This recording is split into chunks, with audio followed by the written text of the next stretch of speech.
I think every generation is moving, is progressing. They want to do something other than what has already been done. Ryan, only what you think, huh? Yeah, we're recording.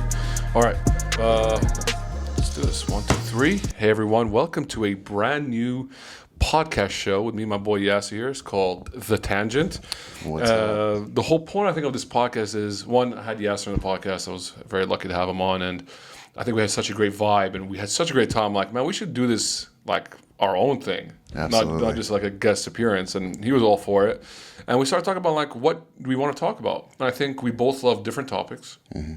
I think we both love to learn. I think I learned that about you, actually, that you actually love to learn.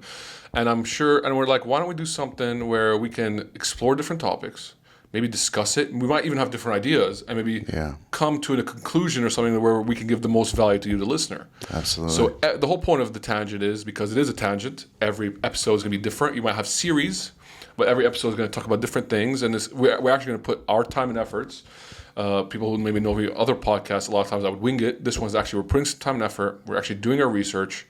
And the whole point is to be able to give you, the listener, some value. Absolutely, man. I mean, thank you, first of all, for introducing me to the world of podcasting. Yeah. Very cool. You got it on point, man. That's exactly it. We wanted to do something. When you brought me on, it felt natural to me. Yeah, it was really cool. We enjoyed that episode, and after that, I was on board for sure.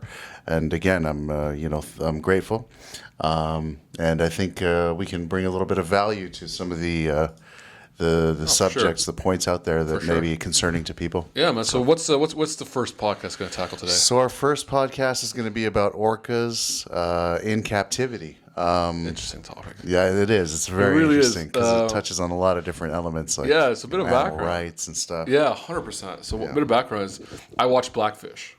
And I saw the guy who did the documentary come on Joe Rogan, and I found it fascinating. Right. And I told you about it, and you watched Blackfish, and we did the research, and it's so interesting. Very interesting. And for those who haven't seen it, do watch the documentary. I think it's just, it blew my mind of, first of all, I never knew orcas were this intelligent, of emotional intelligence and all that, and the fact that they could actually become psychotic. It's tragic. Very. It's such a tragic thing, and you know what? It's for entertainment. Like really. You know, I can understand if it's like to feed mouths, but for entertainment purposes. Yeah, it's almost like the days of the gladiators, isn't it? Yeah. With animal, yeah.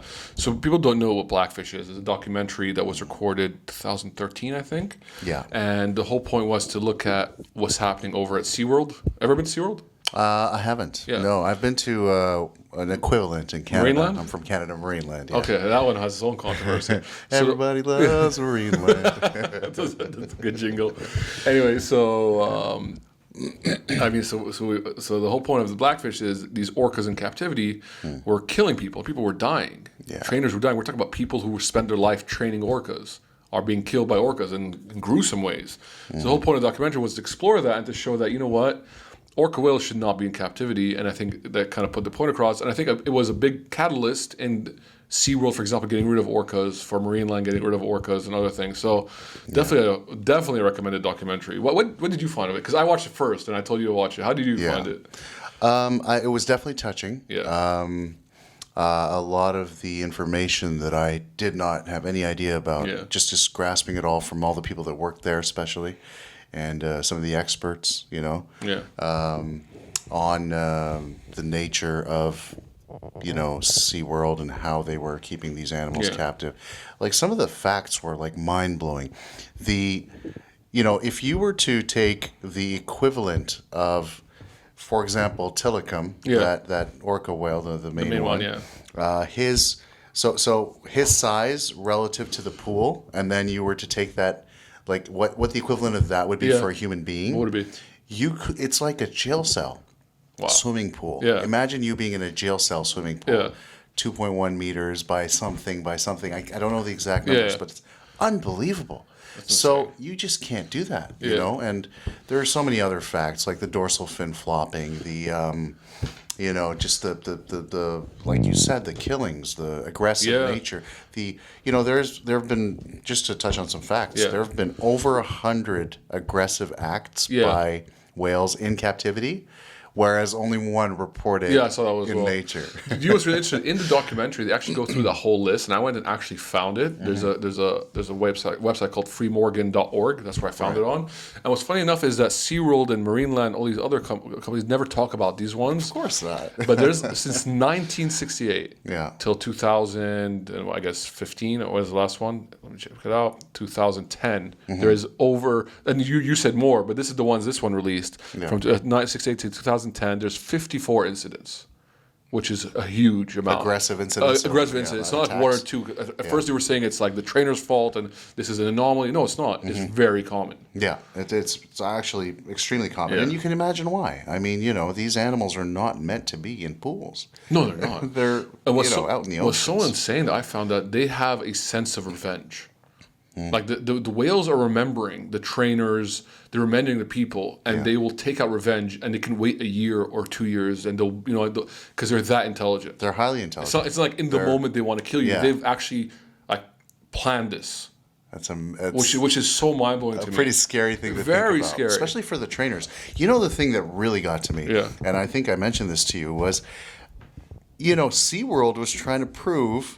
And still, I think if you go back to their PR stuff, it says that you don't need professional training to train an orca. Yeah. What are you talking about? It's a massive animal. These trainers are probably doing it for like 10, 20 years are getting killed, but then you're telling people, but don't get trained. Yeah. And it's insane. Like, if you don't have the proper training, you can't even. And even those that do have the training, like you said, are getting attacked and, eaten alive, whatever was the case. I mean, I saw 4 deaths. Yeah. I'm not sure if there were more. Yeah, there was more. There's the one that was very, I think, touched me the most was the one in Spain, in Laura Parque, which is really interesting because like SeaWorld was saying it had nothing to do with them, but they were saying trainers there to train the trainers there. There's affiliations for sure. For sure they were making money. Absolutely. And what was said, like this one trainer was actually like the only good one. His chest was caved in. So they talk, in the movie they say his wife went and they would only, like when they were doing the autopsy, she was like had to identify the corpse. It would only show his face. Yeah. They wouldn't show her body because his body. I remember that. That's his whole Blackfish, chest, isn't it? Yeah. So his whole chest was caved in. Yeah. So the orcas literally rammed him so hard, his chest caved in.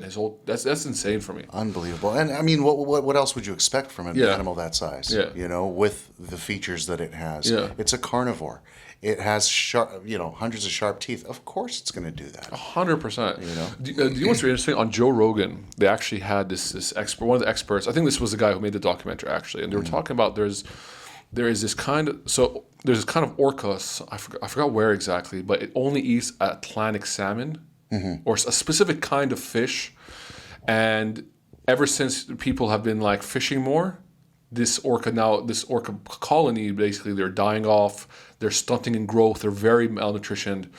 But then they're not going to change the way they eat, and it's Chinook salmon to be exact. I just remember that.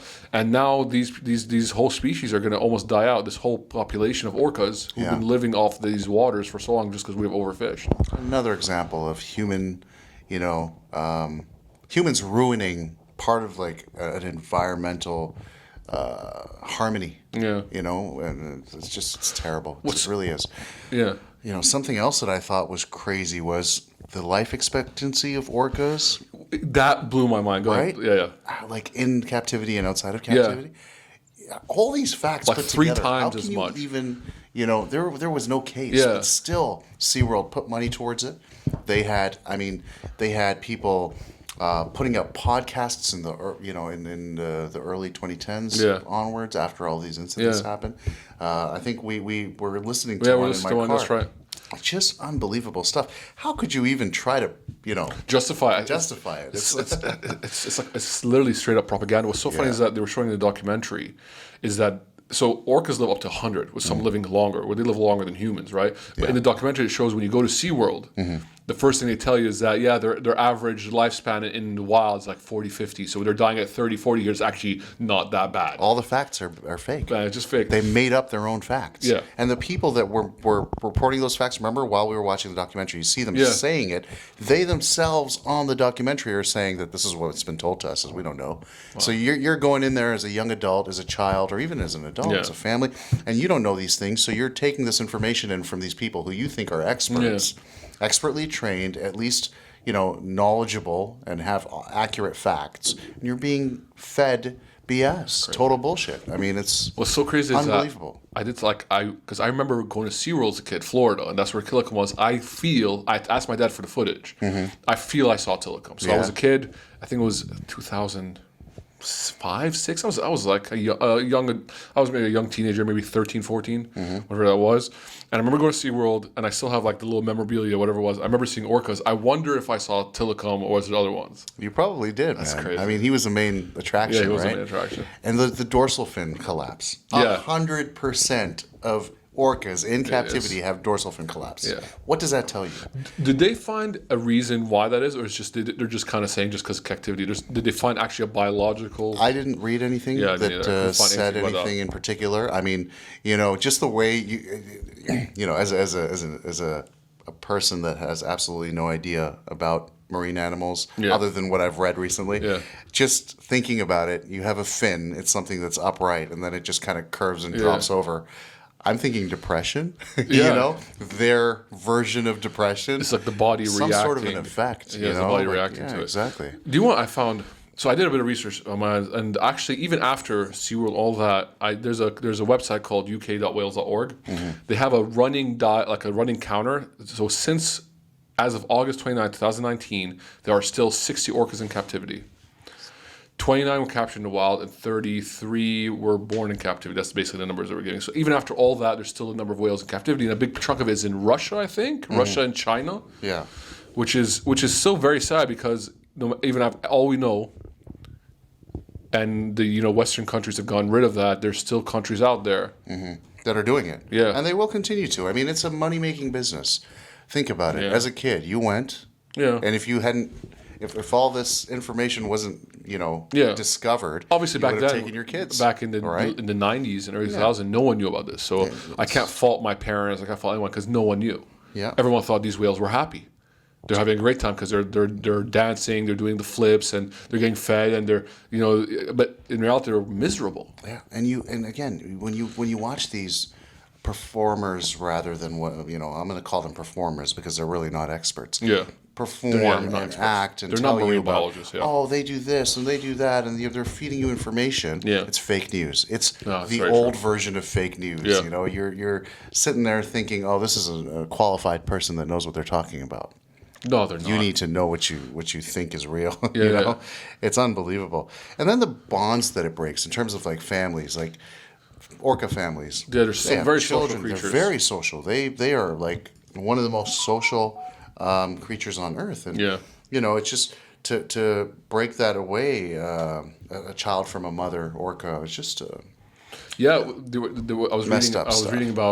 reading this paper here. It was quite a good PhD work, and they were talking about how orcas will like literally be mourning death for days at an end. They'll feel sadness of losing their child for days at an end, and like it will go for weeks and weeks, and like an orca will not eat. Out of sadness. As do most animals. Yeah. I mean, we are all animals, and all of us grieve, And, I mean, just wild animals in particular. It's just the way it is. Why do you think human beings, we have this aptitude for doing this? It's not the first time we do this. No. It's not the first time we've hurt animals, we've hurt the environment for our own almost amusement. Why do you think why do we do that? I mean, I couldn't answer that question in a word or two, but I'm going to say it's arrogance, and it's the need to be in control. It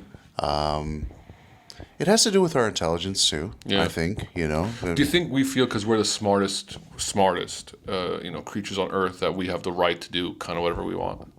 Do you think is that the arrogance? I think we try to do whatever we can, and so that kind of plays into having the right to do whatever we want. But it all goes back to morality. I mean, it goes back to laws, of course, but morality and just being aware of other living creatures. I think that's been something that we've been made more and more aware of in the last maybe 5-6 decades.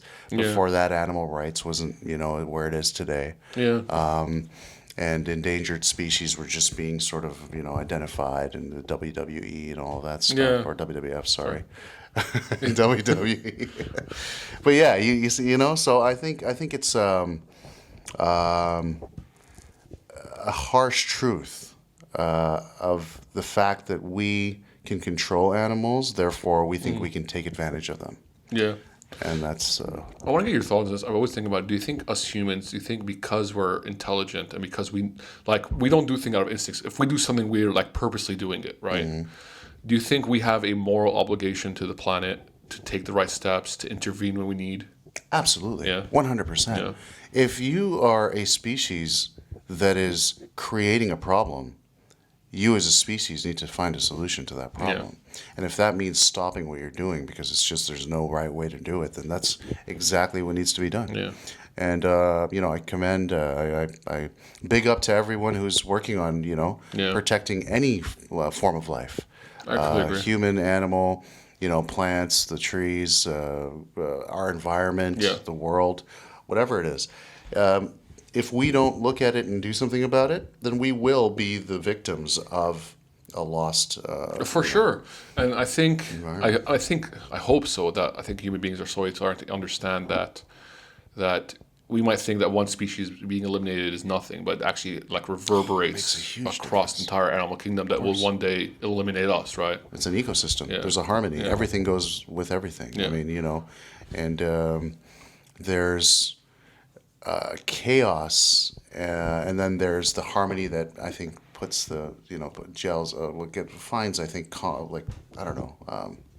calmness in the chaos, and you can't eliminate one thing and expect it not to affect everything else. That's very true. Yeah. So I think this episode is probably be a part of our animal rights. I know we wanted a different series, and I think animal rights is a huge one. Yeah, and I read a lot, and sadly, I think when you look at it, there's only a minority that are actually taking the steps or the steps to try to help animals. While the mass kind of just wants to get through their day. Yeah. How do you think? I've still trying to formulate my thoughts on this. How do you think people can go about helping the mass? Because there's a great quote. Have you seen Man in Black 1? Yeah, a long time ago. So there's a great quote. Tommy Lee Jones' character, Agent K, I think, or I forgot his name, says at the time, he goes, "A person is smart, people are stupid," which is the mob mentality, right? So if you take one individual and you isolate him, be like, all right, do you think there should be animal rights? He'll be, but when you look at the mass, everyone just kind of wants to live their life, and no one's like, I don't care about Bambi, I don't care about Free Willy and all that. How can we go about helping people understand so they don't get stuck in that mob mentality? It's hard to get. I yet have formed my thoughts on this. I think it's important to educate people at a young age that every bit counts. I think one of the biggest things that I grew up that deterred me from doing anything really positive towards any sort of good cause was, what difference am I going to make? Yeah. If me as one person, as an individual, is going to try to do this or that, but every bit counts. Every person's input makes a difference. Yeah. One person can be the reason why that mob mentality switches into a positive group mentality, right? And that actually makes, and that's happening. It's evident. Yeah, but for example, so I think it works both ways. Yeah, when I was in elementary school, even middle school, I got taught that you should care for your environment, all that. But then, I think it's part of the curriculum, right? Where you're taught that animals should have rights. And in North America, at least. Yeah, it's there. But then you still have a huge percentage of people just don't end up, when they become adults, they don't care. What do you think? Why do you think there's a disconnect? It's just no time. I think it's priorities. I think what people need to be taught even later in life and have to teach their children. So as a family, by practicing, and that's what I want to do in my family. Is you have to practice what you preach, and if you practice it, then your kids will grow up sort of, being in a habit of doing that, or at least taking time to think about it. It's as simple as that.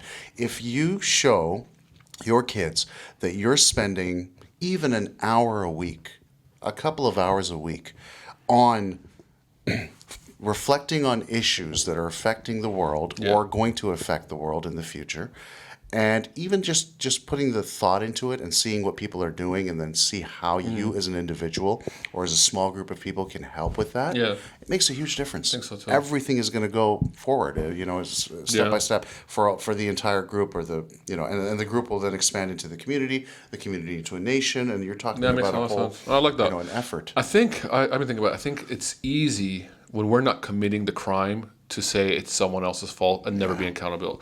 I don't know. More and more these days, I'm thinking that accountability is like the crux of almost everything. All the faults, like for example, it's like whatever, Joe Plumber in the States, he's like, oh, I'm not the one who's killing the orcas. I'm not the one doing it, so why should I care? Someone that's their job to do. But I think this is where accountability really comes in. If we're all accountable, right? And even though you could even by not doing anything, you are accountable for it, right? Because your inaction is actually bad. Yeah, inaction can be very catastrophic. Doing nothing about a problem is a problem. 100%. Yeah. So I think I don't know. I just keep going back to this. No matter how I always look at it, it always comes down to accountability. One thing though I will say is what do you think of this? Like, okay, you become a little more, let's say, enlightened, and you start thinking about these issues. Sure. And then you say, okay, well, there's 600 million problems that I would like to solve in this world. And I think the majority of the problems that people do end up taking steps or taking action towards fixing are probably the same. It's hunger. It's towards humans, right? What the problems that humans are facing now. So children are hungry. You want to help them out. You want to donate to causes that are, educate children, that basically eliminate poverty, maybe help the environment, and then animals. But there are so many other issues that aren't even looked at, right? 100%. And so it becomes an issue of, well, you can't do everything. You can't. And you want to be able to do something, so then you have to end up prioritizing. Sure. And if everybody prioritizes on the same issues, then so many other issues are left behind. So maybe there's a need for a global organization. And I think the UN does that to a certain extent, but I don't know. I'd be lying if I said that I did. But to be able to sort of identify, maybe the top few hundred issues affecting the world right now, and then make sure that causes are distributed or resources are distributed among all of these issues evenly, or at least even in a priority sense, so that everything is being looked at and action is taken. Makes sense. For me, I look at it like this: even if, let's say, you're not in a place of power, you don't have a podcast, you're just an average person, you're a consumer, and there's a power in consumers. For example, if no one went to SeaWorld, SeaWorld would not use orcas. No, SeaWorld wouldn't be SeaWorld. Right? The market will speak. If no one buys blood diamonds, there's no need for blood diamonds. Yeah. So I think if every individual takes just accountability as a consumer, right? Just as a consumer, I'm not asking you to go on TV. I'm not asking you to be an activist. If you take accountability as a consumer, the market will choose, and then these things will be eliminated automatically because the market has chosen 100% not to go with it. So I think 100%. At least everyone should do that. So the first step would probably be awareness. Yes. Right? So you're trying to get people aware that if you as a consumer don't consume this product or this service, that you will be doing a good thing 100%. to help eliminate this issue. And for me, it goes back to accountability. People try to think, I can't be accountable because I'm not famous enough. But you can just be accountable as you as an individual consumer. That's it. Yeah. And these things have to be taken to another level where, you and I talking about it on a podcast is a great thing. And they are taking it to different levels, but it has to, what really, really impresses me is what Leonardo DiCaprio does with his platform on certain environmental issues. That's the kind of level of commitment a heard voice needs to portray. That is selflessness. That is truly something that people out there with voices need to get into. Sure. I think 100%. I think instead of always just taking like booty pics, maybe the Instagram models can maybe like talk about how they support something. Even if 1% of the followers get affected, that's 1% that we're not going to get affected before you. 100%. And you have children that are very easily persuaded. unfortunately, the big corporate bucks are going towards persuading sure. them to buy toys and ruin the environment as opposed to the opposite. So I guess the opposite has to happen, and we are all responsible. I think, yeah, It's accountable. It's accountability. I think, yeah, exactly. I think that kind of sums up this entire episode. Mm-hmm. Is that we are an intelligent species. We know what we're doing, unlike other species that do out of instincts. Yeah. And we have the power to change our thoughts. We have the power to influence companies. And I think by being accountable just as an end consumer. Mm-hmm. And Blackfish is a proof of that. 100%. The orcas, now, the decrease of that industry and market is a proof of that 100%. because of everybody stepping up and saying, what's going on here? Sure. What the hell are we doing? 100%. You know? And hopefully we'll keep seeing that because it's really actually to when you watch the documentary, you see how intelligent these animals are. Mm-hmm. They're almost human, Yeah. like intelligence. And like I would never want that for any human being. So why would you want that for an animal, right? The captivity, and you can understand these things have gone psychotic. And it's so many other animals out there, man. 100%. I mean, there's people. I think there's some festival in Asia where they do, terrible things to dogs. And, Yeah, the Yulin Dog Festival, that was it's terrible. just, There's also another documentary I think we talked about called The Cove, which is a Japanese little fishing village in Japan that kills tens of thousands of dolphins for meat. And dolphin meat is actually high in mercury, so it actually has no beneficial factor. But in their mind, this is where propaganda goes. They think dolphins are pests that eat their fish, so they're actually doing a justice for the world. Right. They're actually ingrained in that belief. They think they're solving a problem. And these highly intelligent animals who are as intelligent as orcas or are more. being killed by the thousands. In this out of this little fishing village in Japan, in like Japan. Yeah, it's all over, man. There's terrible things happening to animals and humans alike. I mean, there's organized elimination of others, of types of people in the world. That's just it's a sad thing to watch in this day and age. 100%. Unbelievable stuff going on. I think we can wrap that up. I want people to know that this is kind of the format I think we're going to go for. We don't want to sit here and just spew facts that we just memorize, because anyone can do that. Yeah, I think we want to give our inputs, our thoughts. It's and for us also, to us as individuals, I think, to come up with our own thoughts. And I think for me, funny enough, learning about orcas has only enforced my thought of accountability. Yeah. So almost two seemingly different topics, but actually are almost like aligned. And I think this is the beauty, I think, of these kind of podcasts, and that's why I want to keep doing every episode. Yeah, is going through that, and then you can formulate so many ideas, and as individuals, you and I, and hopefully the listeners, we can now grow to become better versions of ourselves and more educated. create awareness. 100%, create awareness and try to get the idea. If we can get one person to think about something bad or unjust happening to some other form of life, I think we've succeeded. 100%. That's all. Or even if we just say one person to look at their life, be like, you know what, the decisions I make have repercussions. Exactly. Across different things I need to be accountable for. I can't blame companies. I can't blame governments. I gotta blame myself. Yeah. I think then we've done our job, and that's pretty much it. For first episode, I love that. Great flow. Hope you guys enjoyed it. Yeah. So this is The Tangent, and we're out. Do make sure, please, to check us. So we're going to be on YouTube. We're going to be on Instagram. That's going to be our main two hubs. Yeah. We'll put the whole episode on YouTube. Okay. It's going to be around, I think, 20 to 30 minutes. It's going to be a good amount. Yeah. I think not an overload of overload. information. It's a nice thing. It's about to pique your interest, to get you thinking. Yeah. We're not here just to overload you information and just spew facts. So I think I like the duration. I like the dynamic there. So you guys do check us out on YouTube. Do drop us some feedback. Do subscribe. On Instagram, we're going to be starting there as well. You'll probably see us do some clips. And drop some photos of our doing the things. And we're learning about podcasting. I was just going to say that. This is my first podcast as a co-host ever. That's awesome, man. So hopefully I'll get better. You're basically my first co-host as well. So I think we should also document our journey of learning to be podcasters, and hopefully we can give value to people. Yeah, for sure. Every generation This is Tangent. I'm Digital Hoos. is moving, is progressing. They want to We're out. do something other than what has already been done. Beyond only what you think, huh?